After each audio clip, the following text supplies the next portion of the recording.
Namaskar. My pranams to Swami Smaranananda ji, the president of the Ramakrishna Mathan Mission, and all the revered Swamis of the Ramakrishna Mission and the order that was founded by Swami Vivekananda.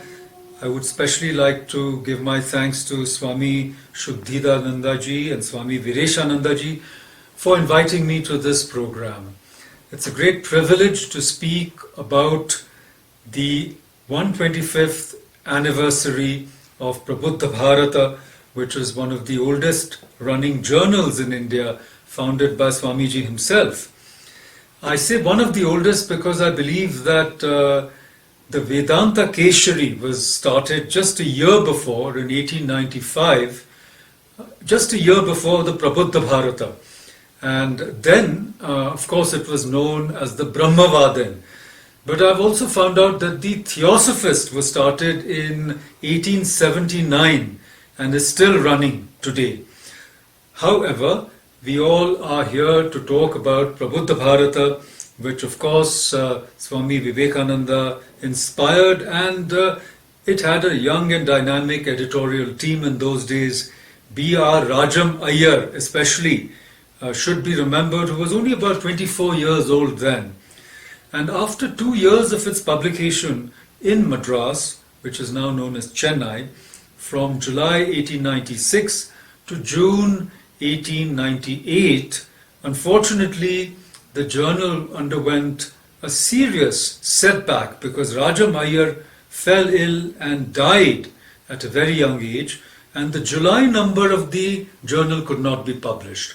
But then something miraculous happened. Swamiji had met this English couple called Mr. and Mrs. Sevier. Henry Sevier had been a non-commissioned officer in the British Army, and his wife, Charlotte Sevier, and he had met Swamiji in London in, I think, 1895. And the following year, they decided to accompany him back to India when he was in Europe.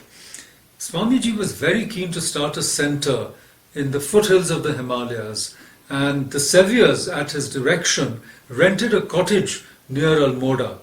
Later on, they bought a beautiful tea estate called Mayavati, which is near Champavat in the hills, from where you could see a beautiful view of the snow-clad Himalayas. So when Prabuddha Bharata closed down, temporarily, that is one issue, did not come out, Swamiji asked the Seviers to take charge, and Captain Sevier went to Calcutta to buy the press and transported it all the way to Almora. They had to take a train from Howrah to Kathgodam, and then the type and the printing press and all the other material was brought to Mayavati after the ashram was established there in 1899. Now, the ashram was of course called Advaita Ashram, and it's still a very great center for spiritual sadhana, as well as it runs a health center. I must say also that our own Prime Minister, Shri Narendra Modi ji, in his Parivrajak days, spent time at Mayavati. Anyhow, let's come back to the story of the extraordinary people who founded the Advaita Ashram as well as Prabuddha Bharata. In addition to the Seviers, we must today remember a very great devotee of Swami Vivekananda and a great disciple of his also, whose name is Swami Swarupananda ji. Now, Swarupananda's pre-monastic name was Ajay. He was called, his full name was, if I remember right, Ajay Hari Banerjee. And he was born on 8th of July 1871 in Bhavanipur in Calcutta. Now, Ajay first met Swamiji after Swamiji came back to India.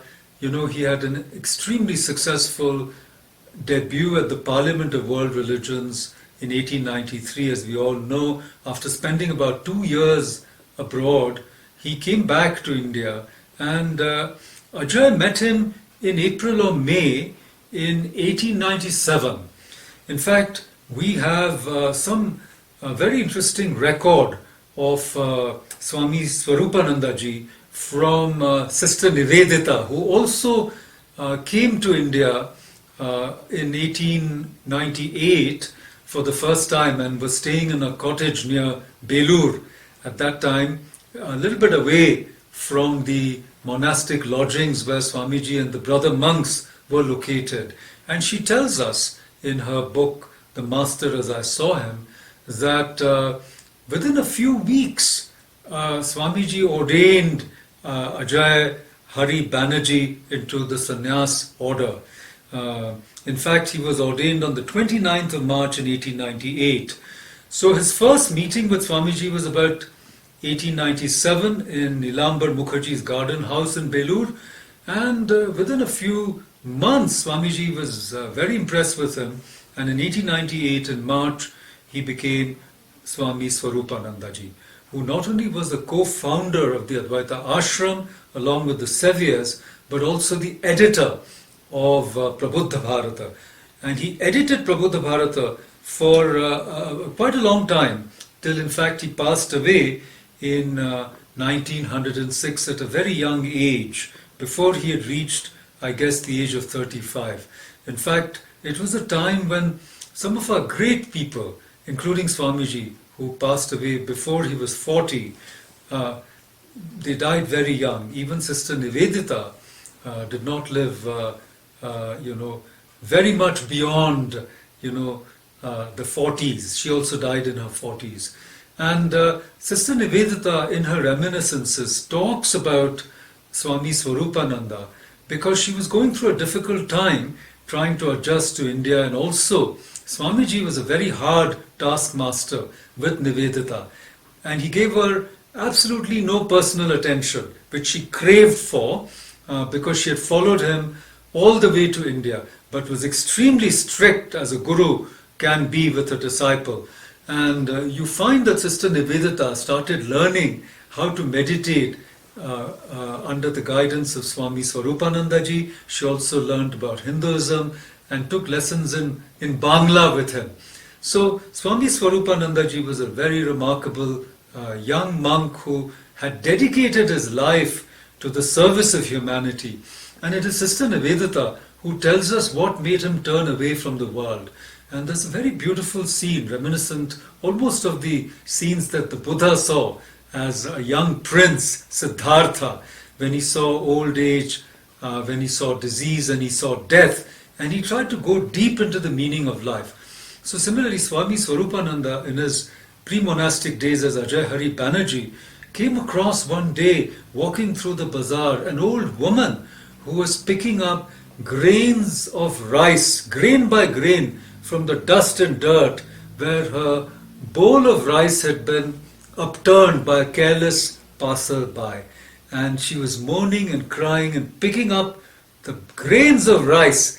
And Swamiji, that is, I'm talking about Swami Swarupanandaji, he felt, what kind of a God is it who can be so cruel to the suffering of human beings? And he believed that the answer lay in trying to discover the truth behind the illusion of the phenomenal world. So when he came in contact with Swami Vivekananda, he decided to renounce the world and practice Advaita Vedanta, whereby he could find the truth behind the phenomenal world of appearances and find the truth. And I think that he told Sister Nivedita that it is our own mind which causes sorrow as well as happiness, and not the world outside. So these were remarkable people. The Saviors gave they dedicated their lives to India. They sold their property to buy the tea estate, which they then gave over to Swamiji to turn it into the Advaita Ashram. And Captain Sevier died very soon afterwards. In fact, when Swamiji was in the US, he heard the news in San Francisco that Captain Henry Sevier had died. The record of that time shows that he used to wear a dhoti and gerua sweater or a kurta on top, and he would work like an ordinary laborer in the fields of the Advaita Ashram. and later Charlotte Sevier, his wife, whom Swamiji called Mother, again devoted many years of her life. Not only did she help in publishing and editing the Prabuddha Bharata, which we are going to talk more about today, but she also helped to bring out the complete works of Swami Vivekananda. She also helped in the editing and the writing of his biography by the Eastern and Western disciples. She lived there until a ripe old age and then returned to England afterwards. So, in remembering the 125th anniversary of the Prabuddha Bharata, we must remember these remarkable people. I wanted to mention these people because a mark of a great leader like Swamiji is that he could inspire others. He was not like a banyan tree under whose shadow nothing else can grow. Rather, Swamiji was a great mentor and creator, inspirer of other leaders. To me, that is a mark of a great leader, a person who can produce other leaders. We can only remember Sri Ramakrishna, who produced so many sannyasis, the apostles of Ramakrishna, 12 of them, or maybe 13, and they in turn initiated and inspired thousands and thousands. And of course, when we think about Swami Vivekananda, we know that he was in some sense the moving spirit behind India's resurgence. And the title of the journal, Prabuddha Bharata, in fact means awakened India. And we should remember that Swamiji was very fond of quoting the line, from the Kathopanishad, Uttishtata Jagrata Prapya Varanna Bodhata. So, he was inspiring the masses after he came back to India, and in a way, Swamiji had discovered what would make India a great nation again. And it seemed to me that when he went to the United States, especially to the Columban exhibition, of which the World's Parliament of Religions was a part, he saw the great material progress of the West. Swamiji did two remarkable things among many, many others in his life. One is, for the first time in almost 1,000 years, he took the message of India's wisdom, Vedanta, which he called practical Vedanta, to the West. We had not had an Indian, you might say, spiritual leader or genius, take India's message abroad after, the conquest of India by the Islamic invaders after the sacking of Nalanda. I think that we did not have the capability actually to take our message abroad. But after almost a gap of 1,000 years, 900, 800 years, Swamiji once again went to the world and told them about India's treasury of wisdom. And that is why many people have felt that Swamiji represents the counter-attack from the East on the West. At the same time, he was a great synthesizer. He did not think that India's genius lay in cultivating poverty. He was a great admirer of modern science and technology. He had met Tesla, the great Nikola Tesla, the great scientist, and had explained to him, the relationship between Akash, the Akash Tattva, and the whole idea of, energy. So the relationship between mass or matter and energy had been explained to Swamiji, had been explained to Nikola Tesla by Swamiji in a very succinct manner, and Tesla actually acknowledged it. So Swamiji realized that for India to become great, we have to combine our ancient wisdom, which is in the Upanishads and in the Vedas, with modern science and technology in such a way that we make India materially prosperous once again. But he also believed that the slumbering masses of India, who were in tremendous poverty, had to be helped, and the depressed classes, the women, everyone had to be uplifted from poverty and backwardness, and he gave a new mantra, as it were, for India and indeed for the world, which he called practical Vedanta. Now, what does practical Vedanta means? It means that to find spirituality, to find your true self, to find God, you don't have to turn away from nature, but you have to act in the world in such a manner, that you can also progress as well as help the world. And that, in fact, became the motto of the Ramakrishna mission, as we know so well. To find one's own salvation and Jagat Hitaya Cha, as Swamiji had put it so eloquently, beautifully. But here is where the last point we must remember, that it was Swamiji who taught us that spirituality is not just striving for our own liberation. Spirituality is actually serving other people and engaging with the world, and to try to uplift the consciousness of all of humanity. So in my own book on Swami Vivekananda, it's right here. One of the points I made is that it is the unknown Vivekananda that still beckons to us, because his project was nothing short of a spiritual, or you might say consciousness revolution, which would change the future of the entire humanity. And remembering these words of Swamiji, Uttishtata Jagrata, which got translated into the title of Prabuddha Bharata, and he wrote a poem to awakened India, where he gave the mission statement of the journal. It's a beautiful poem which bears repetition. So when the journal was transferred from Madras to Almora in the Himalayas, this is the poem that Swamiji wrote, which beautifully symbolizes the motto of the Ramakrishna mission, Atmano Mokshartham Jagat Hitaya Cha. So let us now just look quickly at this beautiful poem. Once more awake, for sleep it was not, nor death to bring thee life. Anew and rest, two lotus eyes for visions, daring yet. The world in need awaits, O truth, no death for thee.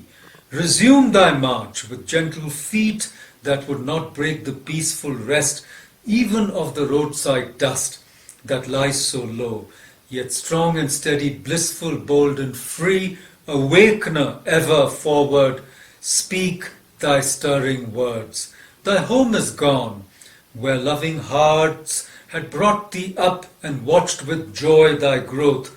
But fate is strong. This is the law. All things come back to the source. They sprung, their strength to renew. Then start afresh from the land of thy birth, where vast cloud-belted snows do bless and put their strength in thee for working wonders new. The heavenly river tune thy voice to her own immortal song. Deodar shades give thee eternal peace. And above all, Himala's daughter, Uma, gentle, pure, the mother that resides in all as power and life, who works, all works and makes of one the world, whose mercy opens the gate to truth and shows the one in all. Give thee untiring strength, which is infinite love.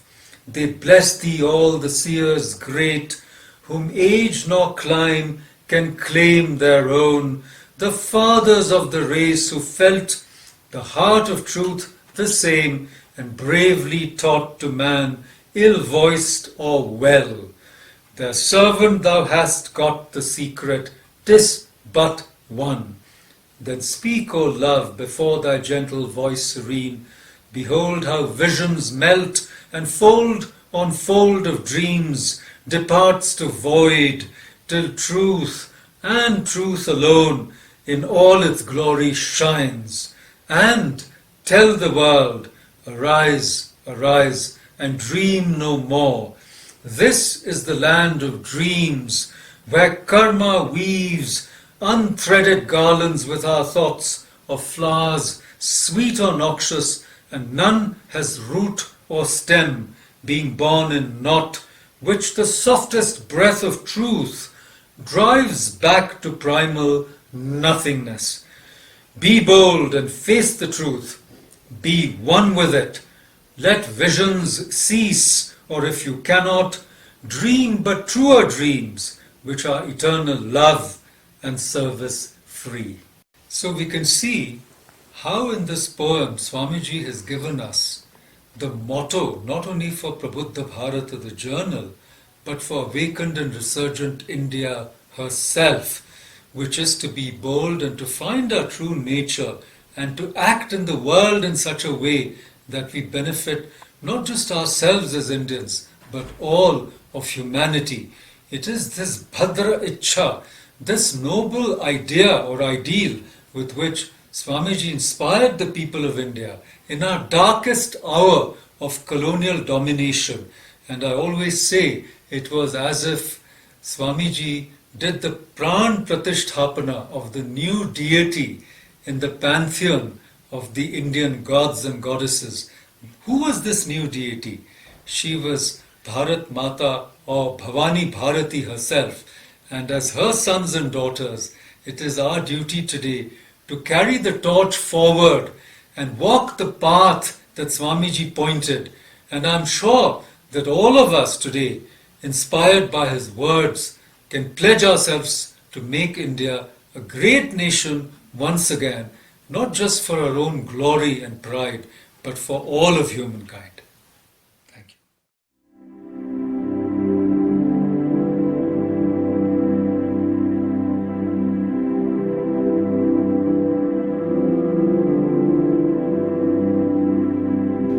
Dear devotees, we are glad to inform you all that Prabuddha Bharat has entered the 125th year of its existence. You all know that Prabuddha Bharat is the English monthly journal of the Ramakrishna Order. It is the journal which was started by Swami Vivekananda himself in 1896. Why did Swami Vivekananda start this journal? Swamiji started this journal in order to bring out the universal scientific, spiritual wisdom hidden in the Vedas, and in order to make this spiritual wisdom popular, not only in India, but all over the world. And Swami Vivekananda very strongly believed that it is in and through this spreading of the spiritual wisdom that India can be awakened and the entire world can be awakened. And Prabuddha Bharat, in the last 125 years, has been silently doing this work in a commendable fashion. The spiritual articles published in Prabuddha Bharata has impacted the thinking class of people all over the world, and it has resulted in a silent awakening. But we have yet a very long way to go. We need to promote this journal. We need to get more subscribers. And in order to promote this journal, Advaita Ashrama has initiated this Prabuddha Bharat campaign, a program which is essentially meant for promoting this journal. Now, what is this Prabuddha Bharat campaign? In and through this Prabuddha Bharat campaign, all that you need to do is bring 5 new subscribers for Prabuddha Bharat. That will be an act of great contribution from your side, an act of great punya, a very meritorious act, in and through which you will be helping Prabuddha Bharat grow and also helping fulfilling Swami Vivekananda's vision of spreading the spiritual message all over the world and also in India. So we honestly appeal every follower, every devotee, every admirer of Swami Vivekananda to come forward and participate in this Prabuddha Bharat campaign and bring 5 new subscribers for the Prabuddha Bharata and help Prabuddha Bharat grow. Thank you.